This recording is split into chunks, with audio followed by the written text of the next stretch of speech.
You'll read everything I write? Okay. Challenge accepted. I originally posted this as a comment on another post, but someone said to make it its own post, so here ya go. I don't think I really had any malicious intent, but more to see whether he really would read everything we wrote. In the end, it benefited me way more than I thought. Story below. In my graduate school there was a professor that never gave us page limits, but instead he just told us to write until you think you've made your point and covered the topic. I asked, "What's the longest you'll read then?" Quote. He replied with, "I'll read everything you give me." I said, "What if I wrote 50?" Quote. He said, "I'll read it if you write it." I gave him a 60-page paper on the effects of childhood trauma and its correlation with addiction. He read and made notations on every single paragraph of the paper. I got an A. Not a 100%. But his grading was fair and brought up some good points of things I overlooked in his comments. I loved that professor. He got me through my opiate addiction and started me on the path to healing my PTSD. Been clean from opiates for 7 years. And stopped drinking 5 years ago on the night he passed away. I had a thing where I wasn't comfortable with people sitting behind me, or not being able to have a direct line to the exit. In my first class with him, I had my seat, not assigned, but I made sure I was always in the room first to get that one seat, which was up by his desk, back to the wall, with a clear path to the door. He never said anything that semester. But the first day of my second class with him I noticed the seating arrangement in the room. Same room. Was slightly different. Like always. I went to the same area as my seat and claimed it again. I always got there about 10 minutes before anyone else. So we used that time generally to talk BS. Or I'd ask additional questions. This day though, he sat down in the chair next to me and said, "Yanric, I know you struggle with people sitting behind you, but I'd really like you to sit in the front row for this class. We have a smaller class for this semester, and I think it will help things out." I replied with, "Thanks, but I'm good here."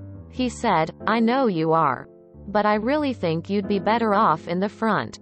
Stubbornly, I said, "I get that, but I need my seat. I'm sure the class will be fine if I sit here." As a good therapist and great teacher, he simply reminded me kindly, "I wasn't asking you to move. And this isn't about the class. I said it will help you to sit in front." Reluctantly, I moved up to the front of the rows. The title of the course was Trauma Treatment, and that was my first lesson on how to overcome my own PTSD. I can now sit with my back to people and not focus on finding 3 exits in every room I'm in.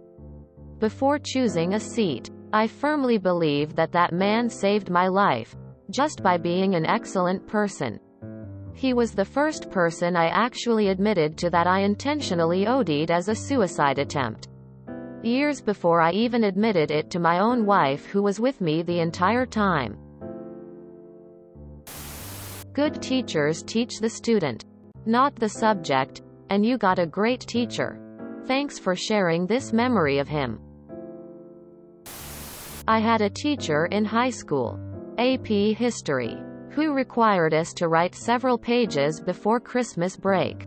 One of my classmates said that there's no way he reads all these over break. We challenged him to just turn in pages of random words, but he wasn't quite that confident. Instead, on page 5 of a 10-page report, he added, "Do you really read these?"